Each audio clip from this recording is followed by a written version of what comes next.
Think you can hack it with the Green Berets? Well, you might want to brush up on your languages, and you better be sure you can grow a damn good beard. Let's just take this from the top to see if you qualify. To begin with, to join up, you must be between 17 and 35 years old, fall into the acceptable height and weight range that's tied to your age, and achieve a passing score on the Armed Services Vocational Aptitude Battery. And that's only the beginning. We don't strive for the minimum, we strive for the maximum. You can't be considered for selection as a Green Beret if you don't qualify for entrance to the airborne school, because there's a chance you'll be jumping out of planes in combat zones. You'll also need to qualify for secret security clearance, which means that if you've got anything shady in your past, your dream of joining the Special Forces is already over. If you look good on paper and excel in the initial 2-week course, then you might stand a fighting chance, which ironically starts with some chance fighting.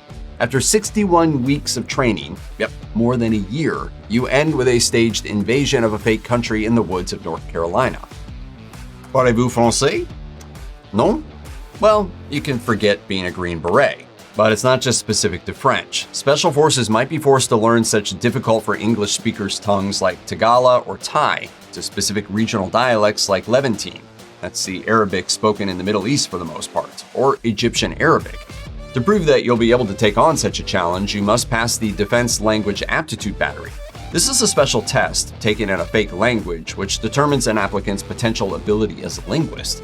Oh, and if you think you can coast through all that because you're already bilingual, well, guess again. In that case, you'll find yourself learning a third language so you can be sent to a wider variety of countries. If you've made it into the Green Berets, you've proved that you're the best of the best. But part of being the best of the best is not going around talking about it. If you're the bragging type, you're probably not going to be a good fit, and don't even think about writing a book about it. In 2010, when the CBS News show 60 Minutes embedded with the Green Berets in Afghanistan, a soldier named Martin told the program, "We're definitely not Rambo, you know. He was a Green Beret. That's not us at all." Don't push it. Don't push it, I'll give you a war you won't believe. The group's nickname is the Quiet Professionals, which neatly sums up what's expected of them. It's impossible to know how you would handle the pressure of a combat situation, especially if things start going wrong. But Green Berets know what they won't do: surrender. While the United States Military Code of Conduct generally mentions that soldiers shouldn't surrender, there is a bit of wiggle room in the wording. It reads, "I will never surrender of my own free will. If in command, I will never surrender the members of my command while they still have the means to resist." For Special Forces, their creed is simply, "I will never surrender, though I am the last." No wiggle room at all there. Historically, Green Berets have taken this promise seriously. In Vietnam, retired Army Colonel Paris Davis was wounded during a firefight and ordered to get to safety, but he refused and ended up saving the lives of 4 fellow soldiers. Davis later wrote, "The enemy forces outnumbered us, but we never went into combat for any other reason than to win." I was thinking about what we needed to do. The Green Berets work closely with locals on the ground, which means that on top of knowing the language, they also need to understand the customs and beliefs of the people whose turf they're on. And this often means looking the part, too. When you're a Green Beret in a combat zone, any grooming rules go out the window. The most important thing is that a Green Beret can blend in, and if that means breaking regular Army uniform codes, so be it.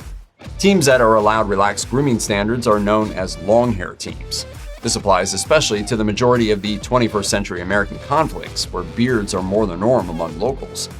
The Green Berets were founded to tackle combat situations that present complex ethical and tactical choices, but that doesn't mean they get to throw out the whole rule book. Special Forces are still expected to follow the rules of engagement, and if there's even a question of whether they did so, they can find themselves back in the United States facing questions, or even criminal charges.